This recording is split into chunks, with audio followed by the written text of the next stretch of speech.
होने वाला था वो यज्ञ हुआ।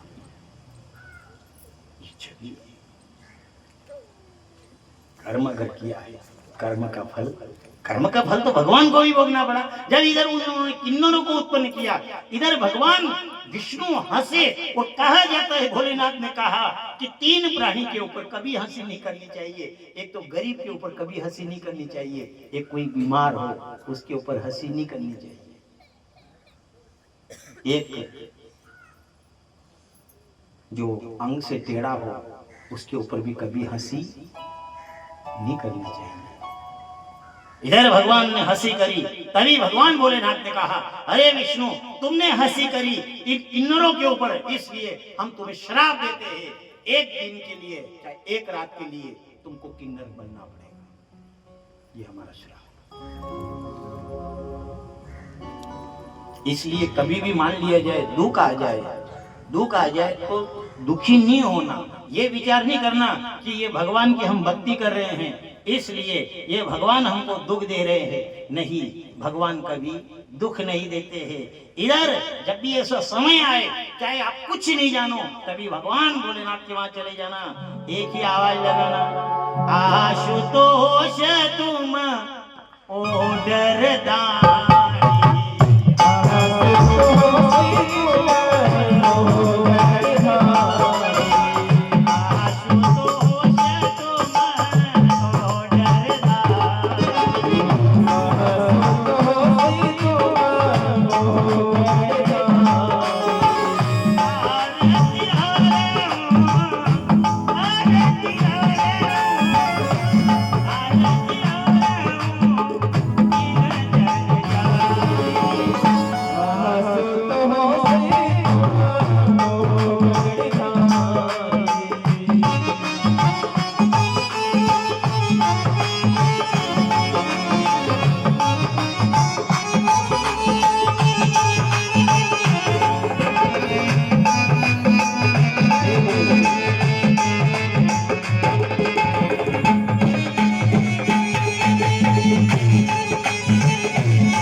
अगर समय भी ऐसा आ जाए तो मेरे महाकाल बाबा, मेरे ओगड़दानी के वहां जाकर के एक ही आवाज में एक ही कहना, आशुतोष तुम ओ डरदानी।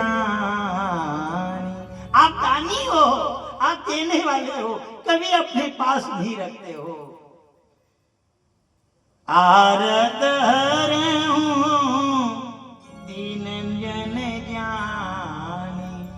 दीन हूं, मैं दुखी हूं, मैं दुखी हूं, हरण करिए। इसलिए आप भक्ति करोगे। इधर हंसी करी, हंसी जब भगवान विष्णु ने करी तो कर्म का लेखा तो भगवान को भी भोगना पड़ा।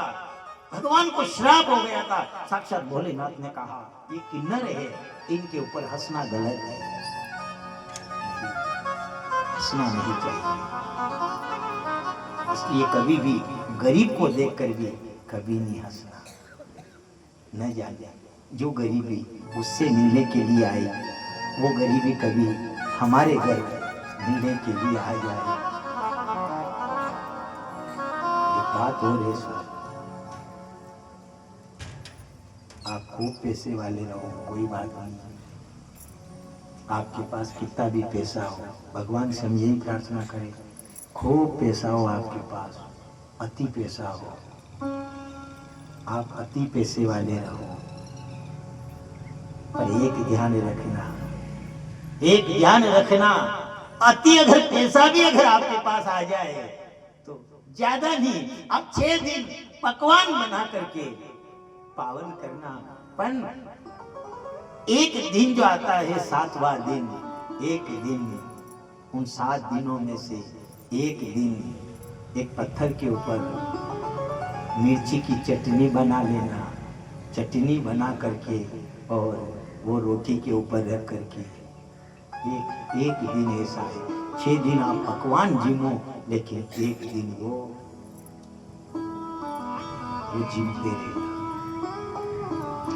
कोई अगर आपसे आकर के पूछ ले ये क्या कर रहे हो, ये भोजन कर रहे हैं हम, अरे आप इतने पैसे वाले हो, आपका आलीशान मकान बना हुआ है, फिर भी आप उनसे कहना भैया अगर समय बदल जाए, न जाने समय किस जगह करवट ले और किस जगह लाकर खड़ा कर। वो ज्यादा समय कुछ नहीं कर सकता है। समय जब बदलता है तो रंग बहुत दिखलाता है, समय जब बदलता है तो रंग बहुत दिखलाता है। बड़े बड़े साम्राज्यों की बुनियाद वो हिलाता है, बड़े बड़े साम्राज्यों की वह बुनियाद हिला देता है। इसलिए कभी ऐसा समय आ जाए उनसे कहना ये क्या करे हो, आप पे चटनी डाल करके मिर्ची बांट करके और आप रोटी खा रहे हो, क्या अर्थ है। उनसे कहना न जाने समय कब बदल जाए, और समय अगर व्याकुल हो जाए, समय न जाने किस स्थिति में आ जाए, हो ना हो, ज्यादा क्या करेगा, चटनी रोटी तो देगा, अरे ज्यादा कुछ नहीं, साम्राज्य की बुनियाद हिल जाती है, पर ये चटनी रोटी तो वो नहीं छीन सकता। ये अपनी नहीं है, ये वही की बात है। जब प्रभु श्री राम का विवाह हुआ, माता जानकी आई, इधर राजा दशरथ जी जब देवताओं की ओर से युद्ध करने के लिए गए, देवासुर संग्राम में युद्ध हुआ, उस युद्ध में दशरथ जी गए, लेकिन उस समय आखिर उनको लौटना पड़ा। उन्हें गुरु से कहा मेरी कभी हार नहीं हुई, क्या कारण है जो आज मुझे वापस आना पड़ा। गुरु वशिष्ठ जी ने कहा तुम्हारे घर में महल में जो जोत जल रही है, उस जोत के ऊपर गल आ गया है, गल आ गया है। आप ऐसा करिए, आपकी बड़ी जो बहू है उससे कहो कि वो जाकर के वो दीपक के ऊपर का जो गल है वो गल अलग कर दे। दशरथ जी ने कौशल्या से कहा अपनी बड़ी बहू ये जानकी, उससे कहना कि वो जो दीपक के ऊपर गल आ गया है उस गल को अलग कर दे। इधर कौशल्या ने सुना मेरी बहू कभी पलंग से पैर नीचे नहीं किए, इतनी दास दासी होते हुए मेरी बहू और पलंग से नीचे उतरे, कभी नहीं हो सकता है। आज कौशल्या को ये ज्ञात नहीं है कि जिस बहू ने पैर नहीं रखा वो बहू एक दिन वन वन में नंगे पैर भ्रमण करेगी। इसलिए कहा जाता है, अपन कहते हैं साफ समय और संपत्ति के कभी पैर ही होते हैं। न जाने कब बदल जाए, उसका कोई ठिकाना नहीं। मना कर दिया कौशल्या ने मेरे होते हुए, इतने दादासी होते हुए। पर जब वो समय आया, जब बरसात हो रही थी, पानी की बरसात हो रही, जड़ी लग रही थी, 3 दिन हो गए जड़ी लगते लगते, आज उस समय माँ को नींद नहीं आई। विचार कर लो अपना बेटा अगर कहीं जाए और पानी जोर से बरसने लगे और शाम को 1 घंटा लेट हो गया, तो वो माँ फोन लगाती है, बेटा पानी इतना गिर रहा है तू कहाँ है? वो माँ भोजन की घर को अंदर जाती है, बाहर जाती है। अब विचार कर लो, जिस माँ के 2 लाल और बहू वन में है, 3 दिन हो गए जड़ी लगते लगते, उस समय माँ उस दरवाजे की वहाँ जो खिड़की थी, भयंकर गर्जना हो रही थी, उस समय माँ कौशल्या खिड़की पकड़ करके रोने लगी। उस समय माँ कौशल्या को याद आया, ओ माँ मन ही मन घबराए, मोए रघुवर याद सताए, माँ मन ही मन घबराए, मोए रघुवर याद सताए, मन ही मन घबराए, मोए रघुवर याद सताए, मन ही मन घबराए, मोए रघुवर याद सताए, मोए रघुवर याद सताए,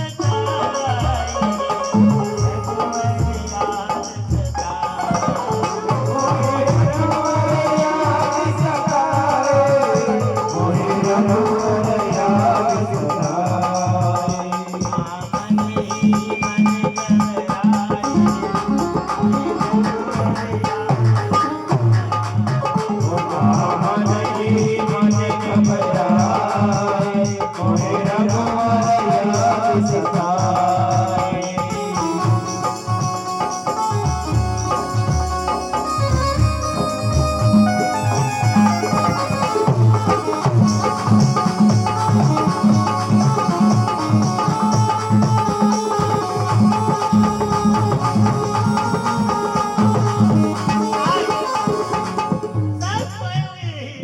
लेकिन जो बरसात हो रही है, पानी गर्जना कर रहा है, माँ एक खिड़की को पकड़ करके रोने लगी।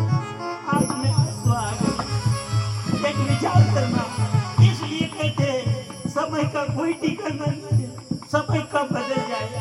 आप देखना, जिस जानकी ने कभी बंदर के चित्र को नहीं देखा, क्योंकि बंदर को देख करके जो जानकी डर जाती थी, उस जानकी को ये ज्ञात नहीं था एक दिन रावण का सामना करना पड़ेगा, रावण के सामने जाना पड़ेगा।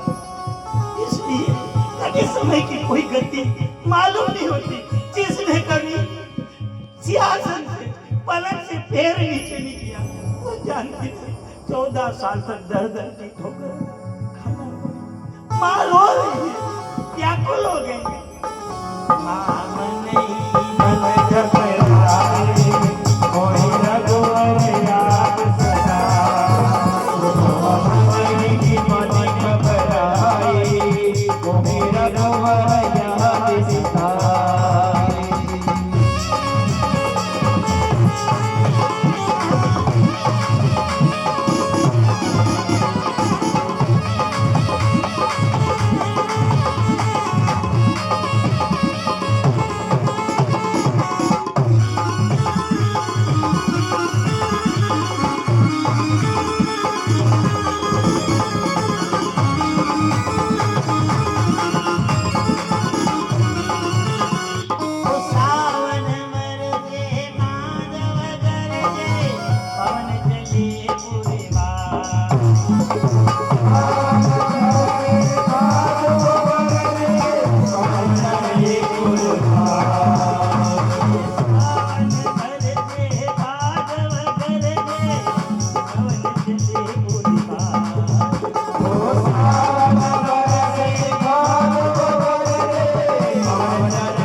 हंसते हंसते चले गए।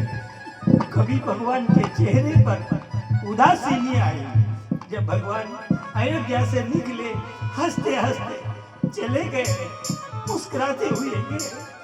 और जब भगवान ने गंगा पार किया और जैसे गंगा पार हुए भगवान जानकी आगे आगे राम जा रहे, पीछे पीछे जानकी जा रही, उनके पीछे लक्ष्मण भैया।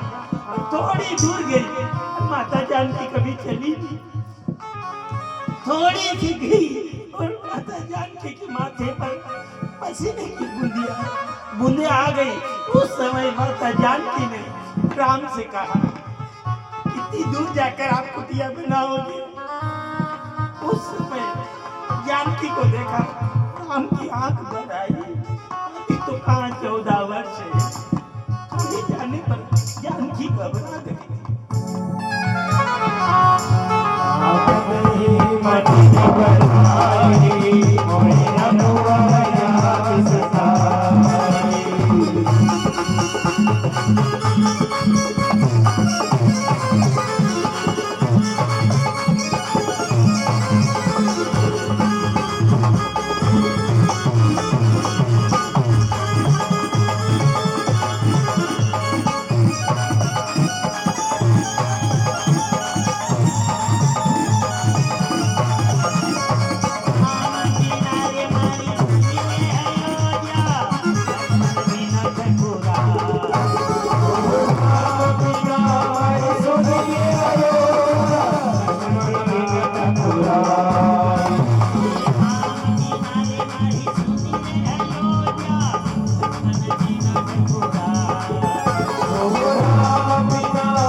माँ खिड़की पकड़ करके और बाहर देखने लगी।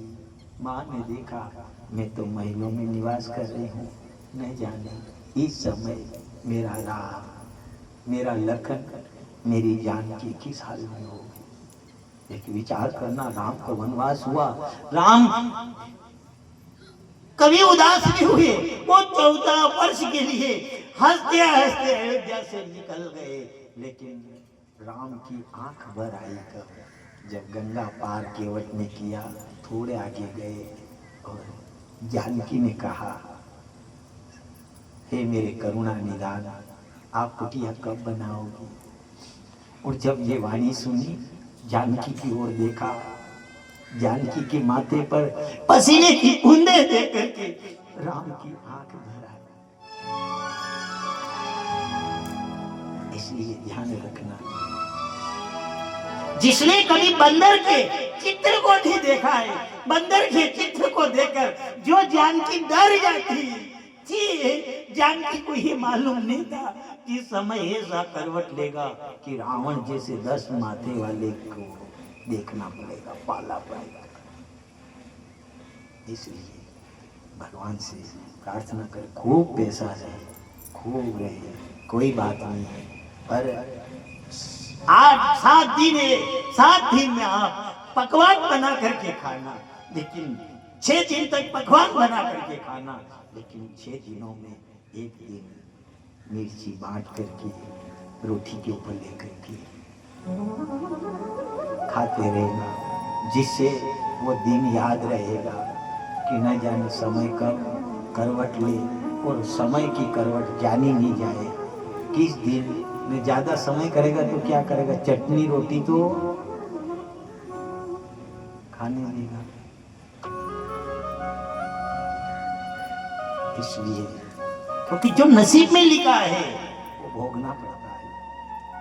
प्रारब्ध पे ले दियो, प्रारब्ध पे ले दियो, पाछे दियो शरीर, तुलसी चिंता काहे करे, भज लीजो रघुवीर। जब भगवान ने कोई, ऐसा नहीं है कि भगवान ने जबरदस्ती हंसे, नहीं, ये भगवान से भूल हो गई। इधर किन्नरों को देखा, कहा कि ये कैसी सृष्टि है। जब देखा और ब्रह्मा जी ने रचना करी, उन किन्नरों को देख करके हंसे। जैसे ही हंसे उसी समय भोलेनाथ ने श्राप दे दिया, एक दिन के लिए तुम्हें किन्नर बनना पड़ेगा।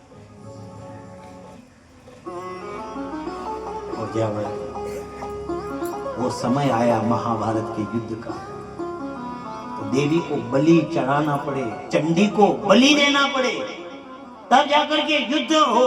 और जब रणचंडी को बलि देने का समय आया, इधर कौरवों ने विचार किया, 100 भाई हैं हम, एक चला जाए कुछ बिगड़ने वाला नहीं है हमारा। पर ये पांडव तो सिर्फ 4 है। इधर जब इनमें बलि अगर देंगे तो ये 5 है, अगर एक की बलि दी जाएगी तो बचेंगे। तो पर भगवान कृष्ण ने मना कर दिया था। भगवान ने कहा नहीं, आप ऐसा करिए। उस समय अर्जुन से कहा, जब तुम द्रौपदी को विवाह करके लाए, तुम द्रौपदी को विवाह करके लाए, उस समय तुमने आवाज लगाई बाहर से अपनी माँ के ऊपर, मैया हम क्या लेकर के आए हैं। माँ ने कुछ नहीं देखा और माँ ने कहा, चारों 5 भाई आपस में बांट लो, 5 बांट लो। माँ होती है, माँ की जो आज्ञा मानी। इधर द्रौपदी से कहा, तुम्हें 5 भाइयों की पत्नी बन करके रहना पड़ेगा। उस समय द्रौपदी ने कहा, मैं जिस पति के साथ, और एक विचार करना, कहीं ऐसा नहीं है कि द्रौपदी जिस पति 5 पति के साथ में नहीं, मान लिया जाए 2 साल एक पति के साथ में रहती, वो 2 साल एक पति के साथ में रहती, और जब दूसरे पति का नंबर आता तो वो अग्नि स्नान करके वो शरीर अग्नि में जला देती। अग्नि दाह जो थी, विचार कर लो। अब जो द्रौपदी अग्नि में जल करके अपने नए शरीर को प्रकट करती, पर कर्म ऐसा हो गया वो विरहा की अग्नि से ही समाप्त हो गया। जितनी जो ताकत रखे, मान लिया जाए जो अर्जुन के साथ जिस शरीर से द्रौपदी थी और भीम का नंबर आया, तो द्रौपदी अग्नि में बैठ करके और अपने शरीर को जला करके वो शरीर नष्ट कर देती और फिर दूसरा शरीर बना करके और भीम के साथ रहती। फिर युधिष्ठिर का नंबर आया तो फिर वो अग्नि में जो शरीर भीम के साथ में रहा था उस शरीर को जलाया और फिर नया शरीर प्रकट किया। और वो पर विचार करना, कर्म अगर गलत किए हैं तो वो अग्नि भी उस कर्म को नहीं जला सकती।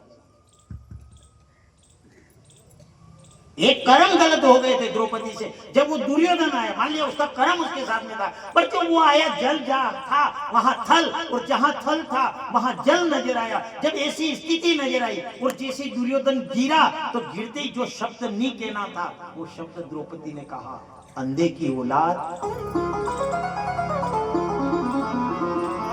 अंधे।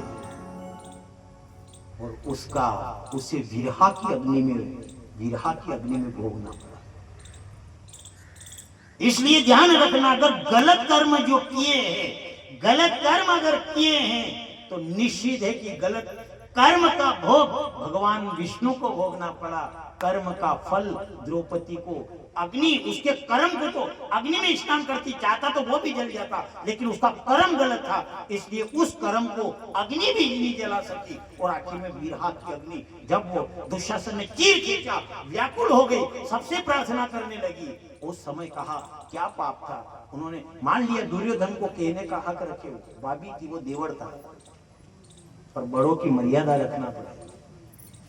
बड़ों की शब्द निकालने से पहले उस शब्द का एक मोल होता है, अंदर अंदर उसको तोला जाता है कि बाहर निकलने के बाद ये कैसा असर करेगा। तीर कमान से बात जीवान से, तीर कमान से बात जीवान से, प्राण शरीर से निकलने के बाद कभी वापस नहीं आती। आप देखना, जो माता पिता नींद निकालते हैं दिन में, रात में तो सोते हैं, और दिन में भी जो माता पिता नींद निकालते हैं, अगर शब्द को देखना, उनकी बहू या उनका बेटा ऐसा शब्द निकाल ले तो वो दिन की नींद तो जाए जो जाए, उनके रात की भी नींद चली जाती है। पूछे उनसे, आप सो जाओ, नींद नहीं आ रही है, क्यों नहीं आ रही?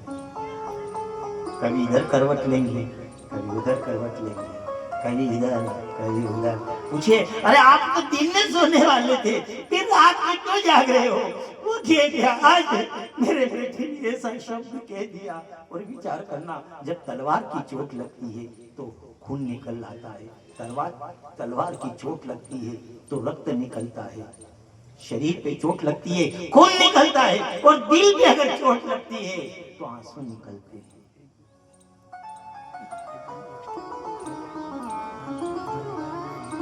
इसलिए ध्यान रखना, शब्द संभल कर बोलिए, शब्द संभल कर बोलिए, शब्द के हाथ न पांव, शब्द संभल कर बोलिए, शब्द के हाथ न पांव। एक शब्द औषधि करे, एक तो औषधि का काम करता है।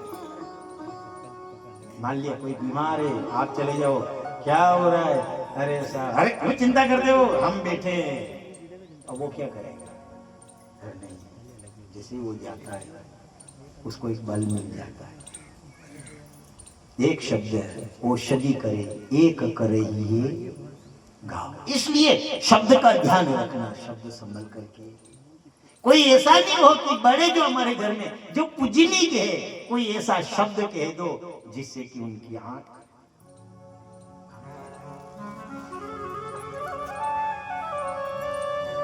इसलिए उस समय द्रौपदी ने प्रण किया था, जब द्रौपदी को विवाह करके लाए और द्रौपदी आई, उस समय जब मां ने कहा पांचों भाई बांट लो, उस समय द्रौपदी ने एक प्रण रखा था, एक वचन लिया था।